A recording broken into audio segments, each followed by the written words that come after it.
Hello everybody, this is doctor Benazir. Periods के बारे में हमने जाना है कि क्यों होता है पीरियड्स। इसे जानने के बाद हमारे मन में कोई शंका नहीं रहनी चाहिए कि ये कुछ बुरी चीज़ है।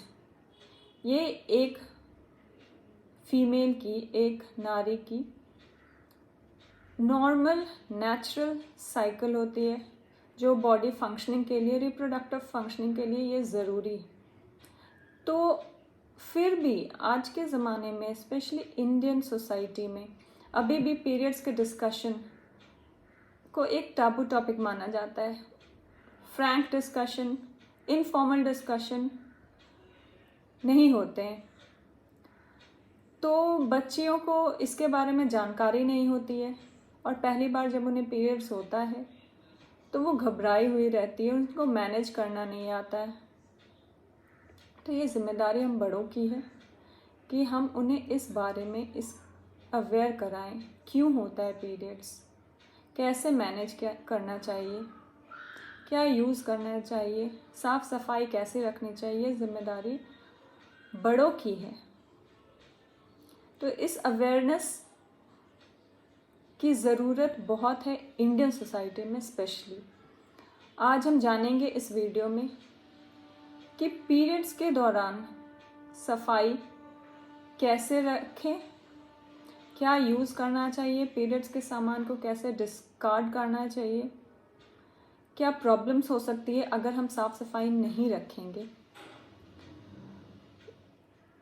हमें ये पता है कि इंडिया में नेशनल फैमिली हेल्थ सर्वे 2015 और 16 में ये पता किया गया है कि ओनली 57% ऑफ इंडियन वुमेन जो मेंस्ट्रुएट करते हैं, जिन्हें पीरियड्स होता है, वो सैनिटरी पैड यूज़ करती हैं।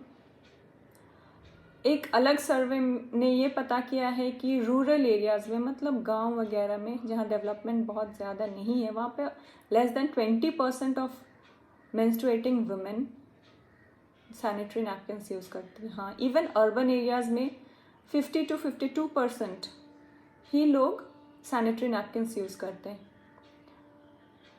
ये फिगर्स परेशान करने वाले, क्योंकि पीरियड्स ऐसी चीज़ है, अगर हम उसमें साफ़ सफाई नहीं बरते तो उसमें काफ़ी सारे रिस्क होते हैं। Risk of infection, urinary tract infection, पेशाब में इन्फेक्शन होने का रिस्क होता है।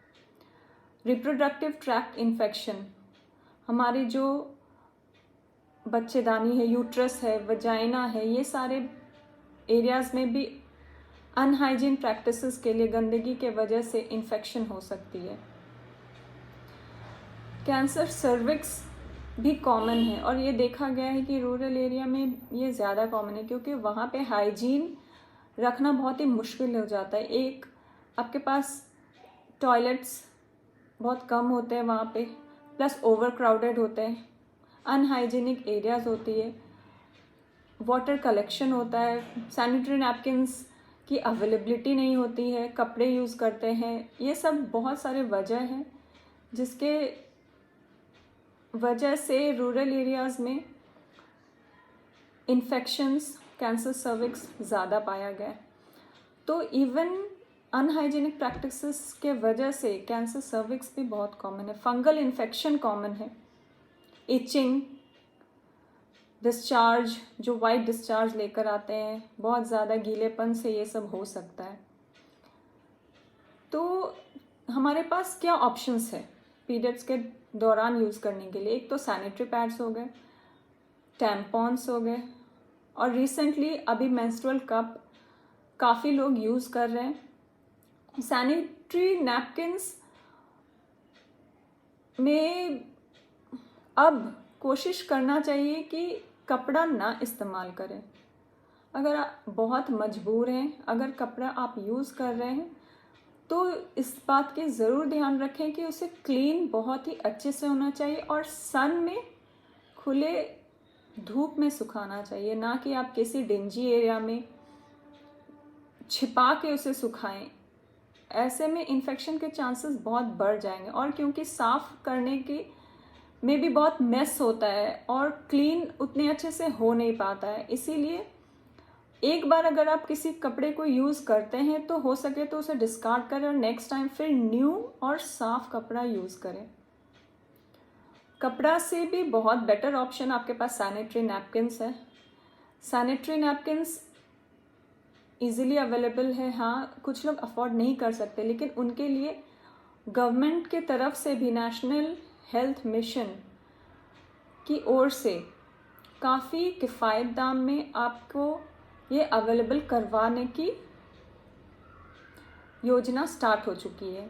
तो आप अपने नज़दीकी आशा वर्कर से, आंगनवाड़ी सेंटर्स से जाके कांटेक्ट करें ताकि आपको काफ़ी किफ़ायत प्राइस में आपको सैनिटरी नैपकिन्स मिलेंगे।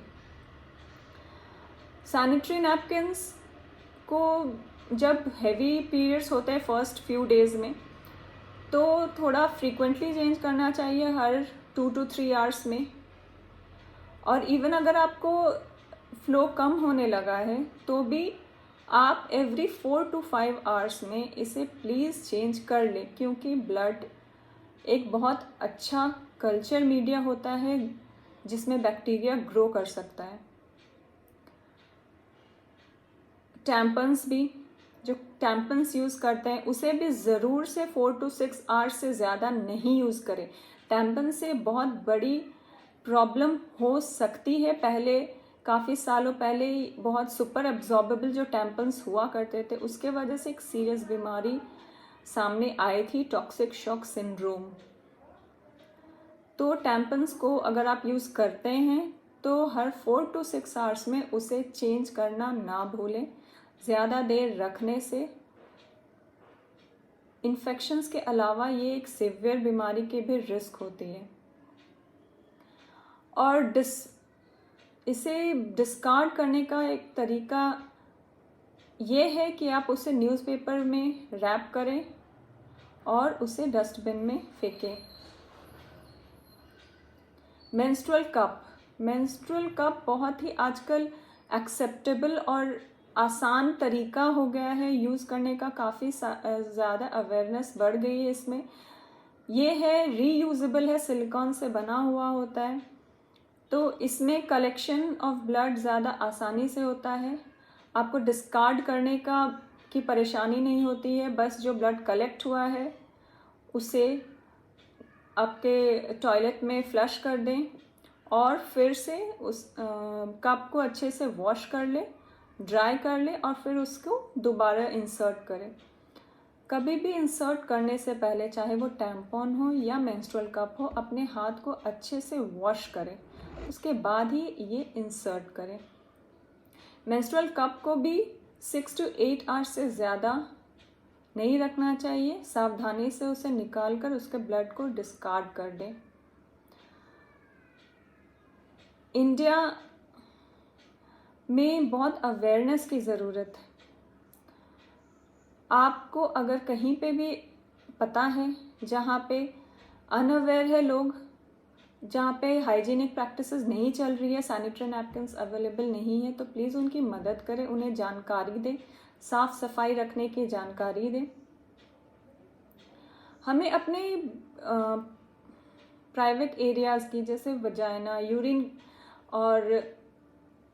यूरिन करने की एरिया, ये सारे को क्लीन करना ज़रूरी है। आप वॉशरूम जब भी टॉयलेट यूज़ करें तो उसे नॉर्मल पानी से धो लें। जो ब्रांडेड वॉशर्स आते हैं, वजाइनल वॉशर्स, वो सब इस्तेमाल आप नहीं भी करेंगे तो सही है। नॉर्मल पानी से, सिंपल वाटर से आप अपने लोअर एरिया को क्लीन करें। अंडरगारमेंट्स कॉटन के चूज़ करें। अपने पेरिनियम को साफ रखें, ड्राई रखें। ज़्यादा वेट रहने से फंगल इन्फेक्शन, इचिंग, ये सब वजाइनल डिस्चार्ज होने का रिस्क होता है। तो अवेयरनेस, हमारी जिम्मेदारी है कि हम अवेयरनेस फैलाएं इस बारे में। इस वीडियो से आपको मेंस्ट्रुअल हाइजीन के बारे में जानकारी मिली होगी। क्या यूज़ करना चाहिए, कैसे यूज़ करना चाहिए, किस तरह से डिस्कार्ड करना चाहिए, क्लीन रखना चाहिए अपने प्राइवेट एरियाज़ को। आप खुद भी अवेयर रहें और अपने आस पड़ोस में, अपने घर में, सब के बीच में इसकी अवेयरनेस बढ़ाने की बहुत ज़्यादा आवश्यकता है, ताकि हम छोटी से छोटी और बड़ी से बड़ी बीमारियों से बच सकें। अपना ख्याल रखिए। Good bye.